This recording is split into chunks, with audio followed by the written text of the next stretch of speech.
No one in the Krell Dominion exploration fleet paid much attention to the drifting ship at first. Space was full of wrecks, ancient hulls left behind by extinct species, broken merchants, forgotten military experiments. This one looked like just another dead vessel floating near the edge of forbidden space. Commander Vraxel stood on the command bridge, observing it with professional boredom. Visual confirmation. Eh? Ask it. Confirmed, Commander, the sensor officer replied. Large warship. No active shields. Minimal power signature. Vraxel clicked his mandibles softly, began full spectrum scan. Energy waves rolled across the dark hull. Almost immediately, the sensor officer stiffened. Commander, something is wrong. Vraxel turned. Explain. The mass readings don't match the dimensions. That happens with outdated designs. No, sir. This ship is too heavy. Far too heavy. The bridge quieted. The scan continued, peeling away layers of data. The hull was thick and naturally so. Armor plating layered over armor plating, reinforced internally with dense structural ribs. There was no attempt to hide the design. This ship was built to be hit, the officer said slowly, and to keep functioning. Vraxel narrowed his eyes. Warships were meant to avoid damage, not welcome it. Identify species. A pause. No match in primary database. Run secondary. The designation appeared on the central display a moment later. United warship, Valor species, human. A ripple of recognition moved across the bridge. Humans, Vraxel said. The divided Death World species. Yes, Commander. Recently achieved interstellar capability. High internal conflict rate. Vraxel relaxed slightly. Proceed with internal scan. That was when discomfort turned into an ease. The crew scan results appeared. Humans were compact, muscular, and dense. Their bones were reinforced with calcium levels unheard of among spacefaring species. Their organs were redundant in ways biology normally avoided. They evolved under extreme gravity, the medical officer said. Their bodies are designed to endure constant stress. Psychological data followed. Aggression tolerance.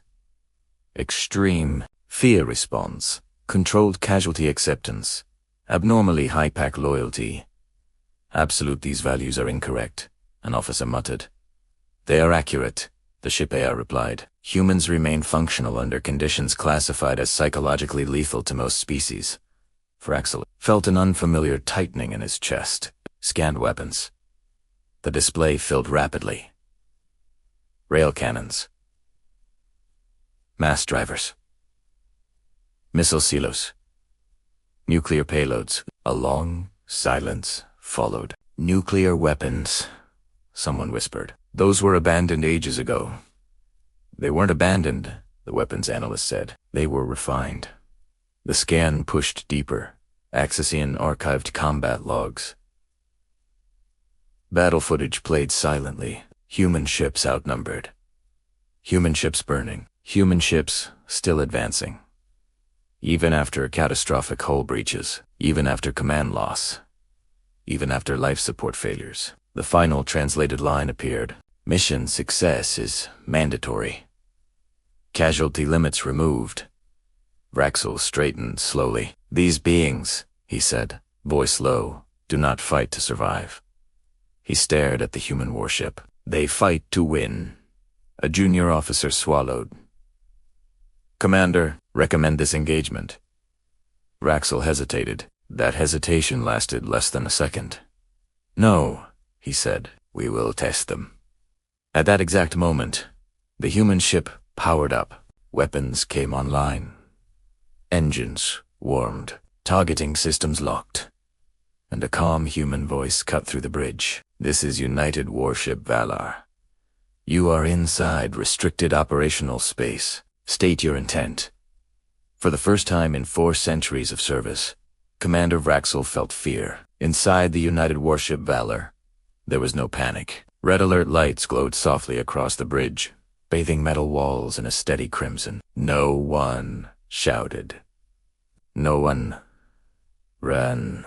Every human moved with purpose, trained motions flowing as naturally as breathing. Captain Elias Rourke stood at the center of the bridge, hands clasped behind his back. He was tall by human standards, his face marked with old scars, small reminders of battles that had not gone as planned. His eyes stayed fixed on the main tactical display, where the alien ship hung in space like a curious predator. "Status," Rourke said calmly. The ship's AI responded instantly. "Alien vessel has completed full spectrum scan. Weapons systems active. Shields at 98% efficiency." Rourke nodded. "So they've seen us?" "Yes, Captain. And they stayed." "That suggests either confidence," the AI added, "or miscalculation." Rourke allowed a faint smile. Humans have a long history with both. Around him, the bridge crew took their stations. Lieutenant Marachun, weapons officer, checked rail cannon alignment. Her fingers moved quickly, efficiently, as if she were preparing tools instead of weapons capable of tearing ships apart. "Rail systems green," she reported. "Missile bays armed, but cold." Chief Engineer Malik Torres spoke from engineering. "Hull integrity at 96%. External armor plates ready to rotate on impact. Internal bulkhead sealed." Medical Officer Hannah Voss checked her display. "Triage stations. Active casualty team standing by." There was no fear in their voices. Not because they were fearless, because they were prepared. Humans did not expect peace. They planned for failure, for loss, for worst-case scenarios. The Valar was not just a warship. It was a lesson carved in steel, built from centuries of human conflict, refined through wars fought against themselves before they ever met another species. Every corridor had manual controls. Every critical system had backups for its backups. Even if the ship lost power entirely, humans could still fight. Rourke turned slightly toward the comms officer. "Any incoming transmission?" "Yes, sir," the officer replied. "Alien ship is broadcasting. Put it through." The alien commander's image appeared on the main screen. Commander Vraxel stood tall, armored plates gleaming, eyes sharp with confidence. "Human vessel," Vraxel said, his voice filtered but clear. "You are ordered to power down all weapons and submit to inspection under Krell Dominion authority." Rourke studied the alien carefully. He saw the rigid posture, the practiced authority, the assumption of superiority. Rourke stepped closer to the screen. "This is Captain Elias Rourke of the United Warship Valor, Esaid Ebonley. You are inside a restricted human military zone. Leave immediately." Vraxel's mandibles flexed in what humans later learned was amusement. "You are a minor species," the alien replied. "This region has been surveyed by us for centuries." Rourke didn't raise his voice. "You scanned our ship," he said. "Yes." "Then you already know what we are." A pause followed. "Your ship is damaged," Vraxel said. "Outnumbered. Alone or Roark?" Rourke nodded once. "And still operational." The alien commander tilted his head slightly. "Power down," he repeated. "This is your final warning." Rourke looked away from the screen for a moment, toward his crew. "Recording this channel," he said quietly. "Broadcast to human command." The first officer glanced up. "Sir." "That escalates things?" Rourke met his eyes. "War doesn't start when the first shot is fired," he said. "It starts when one side decides the other doesn't matter." He turned back to the screen. "Negative," Rourke said. "We will not submit." On the Krell command ship, Vraxel felt irritation rise. Humans were supposed to be aggressive, chaotic, emotional.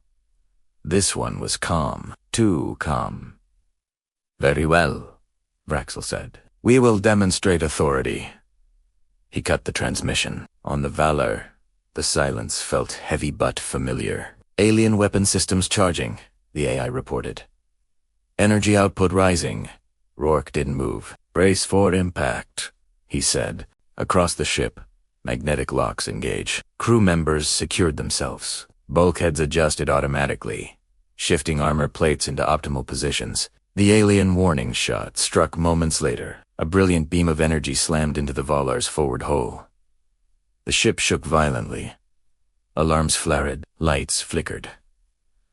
But the hole held. Armor plates absorbed the blast, energy dispersing across layered metal design specifically for moments like this. Damage report, Rourke said immediately. Outer armor layer compromised, the AI replied. No internal breach. No. Casualties, Rourke nodded. The bridge crew exchanged glances not of fear, but of confirmation. It worked. Lieutenant Chun, Rourke said. Yes, sir. Return fire. One rail round. Target center mass. Chun's fingers moved. Rail cannon charged. On the alien ship, Raxel watched with confidence. Human technology was crude. Kinetic weapons were obsolete. Their shields would handle it as then the human ship fired. There was no flash, no warning beam, just a sudden impact. The rail projectile tore through space at impossible speed. It struck the Krell ship's shield and passed through it. The shield collapsed instantly. The projectile continued into the hull, punching through deck after deck before exiting the other side in a storm of molten metal. On the Krell bridge, gravity failed. Crew members were thrown violently as alarms screamed. What happened? An officer shouted. Our shield's gone! Another cried. Hull breach on multiple decks. Fraxel stared at the damage feed in disbelief. They ignored our shields. No, the weapons analyst whispered. They bypassed them. Back on the Valar. Rourke watched the alien ship falter. Enemy mobility reduced, the AI reported. Power fluctuations across their systems. Rourke remained calm. Open channel, he said. The alien commander reappeared on screen, his posture no longer confident. Smoke and sparks filled the background. You attacked a human military vessel? Rourke said evenly. This was a warning. Raxel struggled to maintain composure. You used prohibited weapons, he said. Rourke shook his head slightly. There is no such thing as prohibited, he replied. Only effective. The alien ship began pulling away, engines straining. They're attempting retreat, the AI said. Rourke's expression hardened. Negative, he said. They fired first. He turned to Chun. Disable their engines. Missiles launched from the Valar, streaking toward the damaged alien ship. Explosions rippled across its rear section. Engines failed completely. The alien vessel drifted helplessly. A new transmission came through this one, frantic. We surrender, Raxel shouted. Cease fire. Rourke stared at the screen for a long moment. Then, A spoke. Prepare boarding teams. On the Valar, human marines armed themselves without hesitation. They sealed their helmets. They checked weapons. They moved toward the launch bays. Boarding pods fired, slamming into the alien hull. Inside the Krell ship, darkness and smoke filled the corridors, and into that darkness, the humans came. The boarding pods hit the alien ship like meteor strikes. Explosive bolts detonated, tearing open the Krell hull. Atmosphere vented violently into space, dragging loose debris and unlucky crew members with it. Emergency force fields slammed into place too late. Inside the first pod, Sergeant Lucas Kane checked his weapon as the clamps released. Pressure stable. His suit. AI reported. Hostile life signs detected. Multiple. Kane smiled grimly. Good. The hatch blew open. Human marines poured into the alien corridor. They moved fast, not recklessly but with practiced aggression. 2 marines took point, weapons raised. Another covered the rear. The rest advanced in tight formation, boots locking magnetically to the deck. The Krell defenders were waiting. Energy weapons fired, bright beams cutting through smoke-filled air. 1 marine went down, armor scorched, body slamming into the wall. Man down, someone shouted. Kane didn't stop. Push forward. The wounded marine groaned, rolled onto one knee, and fired back anyway. The Krell had never seen anything like it. Their doctrine was built on efficiency. Casualties were unacceptable. Once losses reached a certain threshold, units retreated. Humans did not retreat. They advanced through fire. On the Krell Bridge, Commander Vraxel watched security feeds in horror. The humans were moving through his ship. They were bleeding, they were dying, and they were still coming. They should be broken by now, an officer whispered. Why aren't they falling back? Vraxel had no answer. One Krell squad fired continuously into a human position. 3 humans fell. The 4th human picked up 2 weapons his own and a fallen comrade's and charged. The feed cut to static. Vraxel felt something cold grip him. This is not combat, he said quietly. This is extermination. Inside the Valor, Captain Rourke watched the boarding operation unfold. Casualties? He asked. Moderate, the AI replied, within acceptable parameters. Rourke nodded once. Acceptable. That word meant something very different to humans.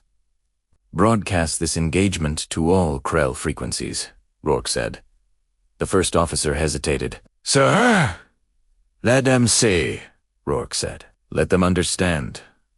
The Krell distress signal spread fast, too fast. Within hours, Krell military outposts across nearby systems received the same footage. Humans fighting without pause.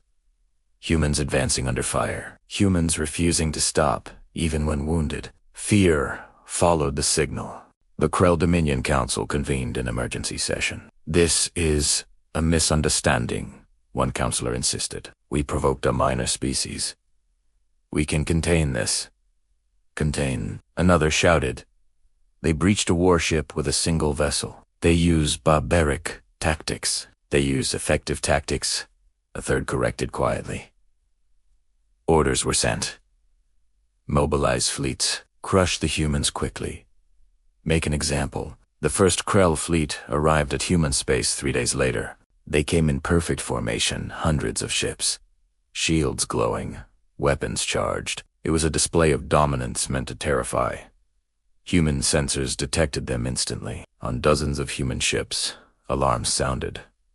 But again, no panic. Human fleets did not rush to form up. They dispersed. They hid among asteroids. They powered down and waited. They prepared kill zones. When the Krell fleet advanced, confident and unified, they entered a trap. Missiles launched from every direction, thousands of them. Not energy beams, but physical warheads. Smart, fast, relentless. Krell point defenses fired desperately. It wasn't enough. Explosions ripped through the fleet. Ships lost formation. Shields failed under sustained kinetic assault. Then the human rail cannons opened fire. One shot, one kill. Human ships did not target randomly. They targeted command vessels. They targeted carriers. They targeted logistics ships. The Krell fleet began to collapse. On a Krell command ship, panic replaced discipline. They're not engaging us directly.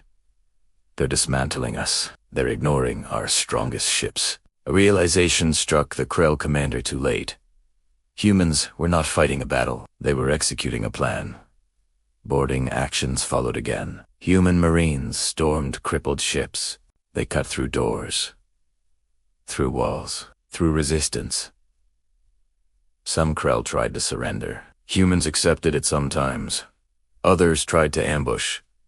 They did not get second chances. Human soldiers moved forward even after taking lethal wounds, driven by adrenaline, training, and something darker. A Krell officer watched in disbelief as a human with a shattered arm triggered explosives to clear a corridor, taking himself and 6 defenders with him. What kind of species does this? The officer whispered. One of his soldiers answered quietly, one that refuses to lose. The Krell fleet was destroyed within 30 minutes. Survivors fled, and they carried terror with them. Across Krell space, stories spread. Human ships without shields charging into fire. Human soldiers fighting in vacuum. Human commanders accepting losses that would cripple any other species. The term began appearing in Krell data networks, Deathworlders. Not as an insult, as a warning. Back aboard the Valar, Rourke received updated intelligence. Krell Dominion has officially declared war, the AI reported. Rourke exhaled slowly. They were going to anyway, he said. He turned to the bridge crew. Send message to Earth Command, he ordered. Initiate full mobilization. The first officer looked at him. This will be a total war. Rourke nodded. Yes, he said. They wanted to test us. He looked back at the tactical display, where human fleet markers were already moving. Now they learned the result. Far across the galaxy, alien civilizations watched the data streams in growing fear. A young species, a divided species, a violent species. But worse than all of that, a species that had turned survival into an art, and war into a science. The Krell Dominion had never lost a war. Not really. They had suppressed rebellions, crushed minor species, and enforced their authority through overwhelming displays of force. Their fleets were symbols of order. Their doctrine was simple. Intimidate first, annihilate second. Humans broke that doctrine in a single engagement. Still, the Dominion believed the solution was scale. If one fleet failed, they would send 10. The order went out across Krell space. Total mobilization authorized. Shipyards burned with activity. Massive warships sold heavier, more destructive war pulled from reserve docks. Entire systems were stripped of defense vessels and redirected toward human territory. The goal was clear. End the problem quickly. The mistake was assuming humans would fight the same way twice. On Earth and its colonies, the response was immediate. Human space had never truly been at peace. Old rivalries, internal wars, and ideological conflicts had forced humanity to build militaries, not just for victory but for endurance. Earth's command activated protocols that had never been used before. Reserve fleets powered up. Civilian industries converted to war production overnight. Retired soldiers were recalled. Experimental weapons were authorized. Humanity did not debate whether to fight. They debated how far to go. Captain Rourke stood before a holographic map showing the expanding Krell invasion. They're coming in strength, his first officer said. Multiple fleets, hundreds of ships each. Rourke studied the data. They expect a defensive line, he said. They expect us to protect territory. He shook his head slowly. That's not how humans fight. The first major invasion force crossed into human space at the Karsus Gate. Thousands of Krell ships emerged in perfect formation. Shields bright, weapons hot. It was the largest fleet the Dominion had assembled in 3 centuries. They expected resistance. They found emptiness. No human ships. No defenses. No response. The Krell commanders exchanged confused signals. Where are they? One demanded. Sensors showed nothing but empty space and scattered asteroids. The fleet advanced. That was when space itself seemed to explode. Missiles erupted from hidden platforms embedded inside asteroids. Hundreds, then thousands. Not energy weapons, kinetic warheads. Smart missiles that adjusted course in real time, slamming into shields again and again until they failed. Krell point defenses fired wildly. Too many targets, then human ships appeared. They didn't jump in together. They jumped in behind the Krell fleet. Rail cannons fired at point-blank range. Command ships vanished in seconds. Without centralized control, the Krell formation broke. Human vessels moved in close, deliberately allowing their own shields to drop to divert power to weapons. Krell energy beams tore into human hulls. Human ships kept coming. Some rammed directly into enemy vessels, detonating reactors in massive explosions. The Karsus Gate became a graveyard. By the time the Krell fleet attempted to retreat, over half of it was gone. The rest fled in chaos. Across the galaxy, observers took notice. Independent traders, neutral MPs, ancient civilizations that had watched younger species rise and fall. They all saw the same thing. Humans did not fight like conquerors. They fought like survivors. The Dominion tried again. Another fleet. Another route, another overwhelming force. Humans responded the same way. Ambush, disruption, annihilation. But this time, they added something new. Boarding torpedoes launched during fleet combat, slamming into Krell ships. Human marines fought through burning corridors while the larger battle raged outside. Krell crews were unprepared. They had never trained for internal defense during fleet actions. Human marines exploited that weakness mercilessly. Entire ships were captured, attacked, or destroyed from within. Panic began spreading through Krell command structures. This is unsustainable. One senior strategist warned. Their losses are acceptable to them. Ours are not.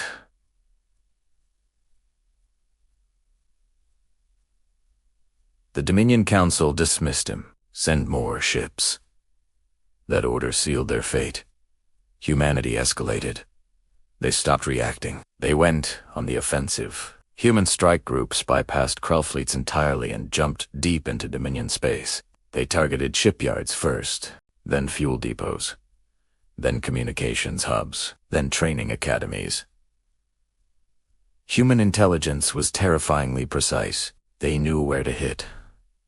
And when entire Krell systems went dark overnight, civilian worlds panicked as military protection vanished without warning. The idea that war could reach the heart of the Dominion was unthinkable. Until it did. The first Krell core world to fall did so without a planetary invasion. Human fleets entered orbit and destroyed every orbital defense platform in minutes. Then they waited. A single message was broadcast on all frequencies. Surrender your military assets. Civilian population will not be targeted. The Krell governor refused. Human response was immediate. They destroyed the planet's shipyards and power grid. Precisely, cleanly, and completely. The world surrendered within the hour. Word spread faster than fleets could travel. Humans did not conquer for territory. They dismantled the ability to fight. Commander Braxel, now held in a human detention facility, watched the reports in silence. He saw worlds fall, fleets bunnies. Systems surrender, all because of one decision. We should have left that ship alone, he said quietly. The human guard outside his cell didn't respond. As months passed, the war's tone shifted. The Krell Dominion stopped talking about victory. They talked about survival. Entire fleets refused to jump into human-controlled space. Commanders delayed orders. Crews hesitated. Morale collapsed. Human ships became symbols of inevitability. If they arrived, the battle was already over. At a secret summit, several alien civilizations gathered to discuss the conflict. We must intervene, one elder species suggested. If humans are allowed to continue, they will dominate the galaxy. Another replied quietly, or perhaps they already could have. A third added, they are not expanding, they are responding. That observation chilled the room. The Krell made their final mistake when they authorized planetary bombardment of a human colony millions d. Human response was immediate and absolute. Earth Command lifted all remaining restrictions. Weapons long considered too destructive were deployed. The message sent to the Krell Dominion was short. You crossed the line. Human fleets began moving toward the Krell home system, and teased time. They were not coming to teach a lesson. They were coming to end the war the moment the human colony burned. Something changed. Across human space, there was no debate, no hesitation, no politics. Only resolve. Earth Command issued a single transmission to every human fleet, station, and colony. Total war authorization granted. Restrictions that had existed for centuries vanished overnight. Weapons once locked behind ethical codes were released. Experimental fleets were activated. Artificial intelligences were given expanded autonomy. Humanity stopped holding back. The first strike came without warning. Human fleets bypassed outer Krell defenses entirely.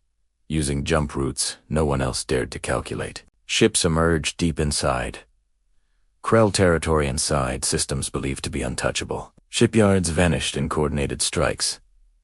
Entire construction worlds were disabled in hours. Krell response fleets jumped in too late. Humans didn't stay to fight. They struck and vanished. Again. And again. Krell admirals tried to adapt. They reinforced worlds. Spread fleets thinner. Increased patrols. Humans exploited every change. When fleets spread out, humans destroyed them in isolation. When fleets grouped together, humans hit infrastructure instead. There was no correct answer. Human war doctrine was not about defeating enemies. It was about removing their ability to continue. Boarding actions reached a new level of brutality. Human Marines began targeting command ships specifically. They breached bridges. They eliminated leadership. They left crews alive, leaderless, terrified, and drifting. Stories spread among Krell soldiers of humans walking through fire, of humans fighting after fatal wounds, of humans who smiled before detonating charges. Fear became contagious. Entire Krell crews abandoned ships rather than face boarding actions. Humanity took control of space without occupying it. Captain Rourke stood aboard the Valor, now part of a massive strike group moving toward the Krell core. Enemy resistance is collapsing, the AI reported. Surrender rates increasing. Rourke said nothing. He was watching casualty lists from the destroyed colony. Names, faces, families. This war ends, he said quietly, when they understand loss. The Krell Dominion Council fractured. Some demanded surrender. Others demanded escalation. A desperate faction proposed using stellar destabilization weapons devices that could destroy entire stars. Human intelligence intercepted the plan within minutes. Before the vote could even be completed, human fleets struck. The Council world lost power. Its orbital defenses were erased. Human ships entered orbit and waited. No bombardment, no attack. U.S. presence. A message played across the planet. This ends now. The Krell home system was silent. For the first time in recorded history, the Dominion's core world had no active defensive fleet. Human dreadnoughts hung in orbit, massive, scarred, unstoppable. They did not fire. They did not threaten. They waited. On the surface, panic ruled. The Dominion Council convened one final time. "This is extinction," one member whispered. "No," another replied. "This is judgment." A surrender vote passed unanimously. Commander Vraxel was brought before Captain Rourke aboard the Valor. He looked smaller now, older. His confidence was gone. "All of this," Vraxel said quietly, "because we scanned one ship." Rourke met his gaze. "No," he replied. "Because you assumed weakness." Vraxel lowered his head. "What are humans?" he asked. Rourke was silent for a long moment. Then he answered. "We are survivors," he said, "from a world that tried to kill us every day." He leaned forward slightly, and when the universe did the same, we adapted. The surrender was complete. Krell fleets powered down. Weapons were dismantled under human supervision. The Dominion was allowed to exist, but never again as an empire. Humanity did not occupy worlds. They left warnings. Across the galaxy, the story spread. Not exaggerated, not glorified. Recorded. Aliens studied human ships differently now.